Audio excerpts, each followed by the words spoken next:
Oh, beautiful people. It's Daniel. I'm back. So, lots going on. I pretty much took a month off and the whole world went to hell. So, here we are. So, little history. So, the reason I took a month off, or I was trying to take a month off, is because I followed Andrew around for a year, pretty much March to March. I traveled around the country following the campaign. I was really excited about Andrew and what he was talking about and bringing our country forward. And I decided that I would do this channel to. I really wanted to look at doing like behind the scenes of the Yang Gang, try to have a perspective that most people wouldn't get without being there. So that's really what I tried to do over the past year following the campaign. I did some interviews with Andrew, but I was really trying to get the perspective of behind the scenes. So I back in November, I got really burnt out because it's a lot of traveling. And so that's when my channel, I feel, really dipped. Like the momentum I had just kind of went away. And I tried to do some things in December, but I was really, really burnt out.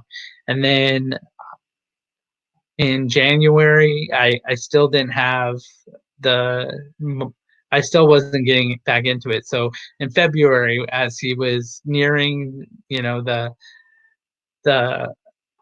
primary, the first primary states, I was like, I'm gonna go back at it. And so I was in Iowa and I was in New Hampshire, and you know what happened in New Hampshire. So I was there when Andrew announced that he was not moving on with the campaign. And so at that point, it's a little depressing, because obviously we all want Andrew to be our president on the Yang Gang.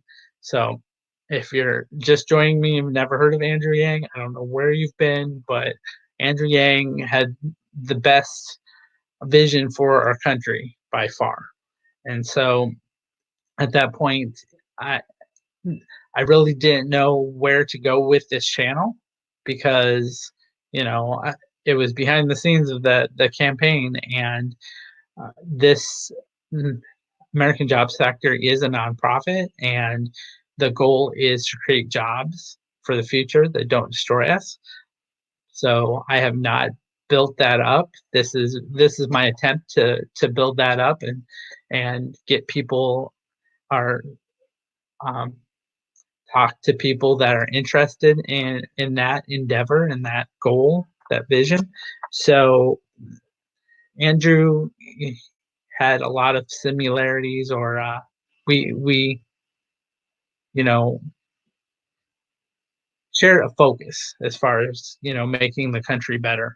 And so now I'm trying to figure out, I need to take some time off and figure out where to go from here.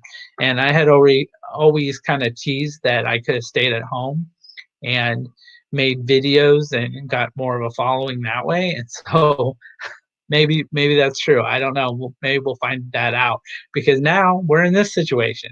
Where am I going to go? So now that's where I'm at.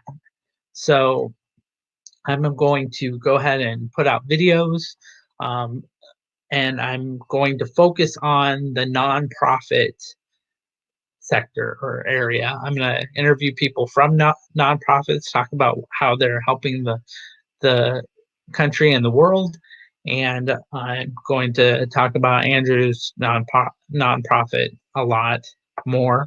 But that's the focus this channel is going to go into. And so, also, I'm writing a Yang Gang book that is my journey with the campaign from the last year. And so the name of that book is called Our New Leaders Are Yang Gang. And so that's the title I'm going with. If you like that title, let me know. So I wanted to talk about my takeaway from the election. And so one of my big takeaways from the election was that An- Andrew had the best answers, okay, by far. He really had intelligent wisdom and thoughtfulness to every problem that we're facing, and an answer that was informed by experts and data. And that's why we all loved Andrew and, wanted to follow him into the presidency. But what I realized from my journey is that ultimately no one really cares. I can't, I mean, there was so many times that people grilled the candidates and they grilled people about how are you going to solve this problem? How are you going to solve that problem? And by far, Andrew had the best answers, best thought out answers. And when it comes down to it, the American people really didn't care because everybody, that had good answers or had an answer fell away, and we're left with Joe Biden, who has no good answer for anything, honestly. He doesn't have, when it comes down to it, he just has experience and identity. So he's the cool kid, I guess, the establishment cool kid. When it comes down to it, he wins. So that's kind of what happened. Also, you know, in the it started off, Andrew was like, just get me on stage. Just get me on stage and I will take everyone down, just like Trump took everyone down. And so we got him on stage, and the first debate, he wasn't, he was awful. He was awful. And we're like, okay, well, he didn't quite do it. But then we saw that more people were jumping on the Yang Gang and his following was going up. So we're like, okay, so he biffed, he's gonna get another chance. And then it still didn't happen. It was still not a thing. And you know, that's I think what happened is what we're left with Joe Biden too, because nobody really fought or took down anybody. No one really took down anybody except Tulsi Gabbard and I guess Elizabeth Warren.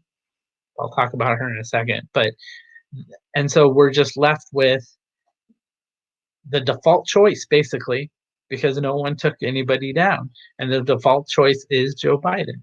So Andrew wanted to play nice, and he said he was going to play nice until the primaries came up, and then he was going to take the gloves off. Well, that really just did not happen. So unfortunately, that's what we're left with, Joe Biden. And so we needed Tulsi Gabbard to stay on stage because she was willing to take down people, but the DNC was like, no, we're not going to have that. So they got rid of her. And then Elizabeth Warren was taking people down too.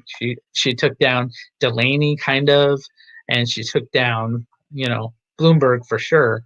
But she just came off as so disingenuous when it came down to it.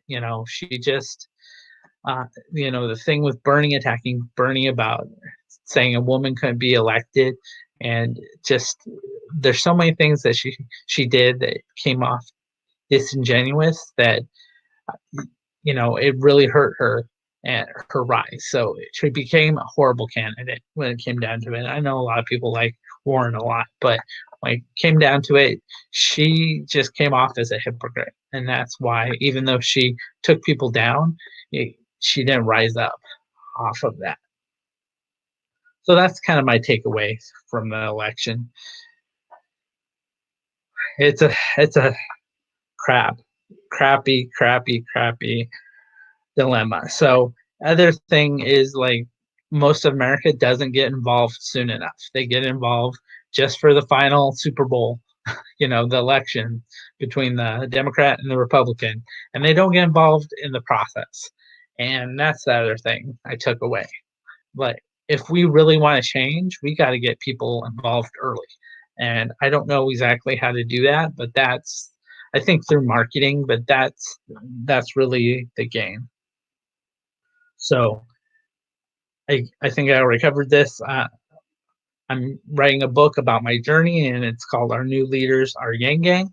So I think I will pre-sell that book coming out, but it will be coming out, in the next couple months because I'm writing it now and I'm only a couple chapters in, but I will get that done. So hopefully it's very interesting for you. I've already written one novel, which I'll be promoting here in the coming months, but not probably on this channel. I'm going to do two other channels as well. I'm going to do more of a business channel for Satori Business Management, which is my company, and that's going to talk more about. Um, I'm gonna I'm gonna talk about technology of the future, that my business ideas. I'm gonna talk about what's going on currently more, and um, I am also have a personal channel, Daniel Arizon. That's going to be on that, but that please don't go to that one because that one's going to be more personal and that's embarrassing. So rather nobody watch that. I'm just going to document for prosperity's sake. I think I used the wrong word there, but I'm going to just document and don't go to that one for sure. Just stay on these two if you want.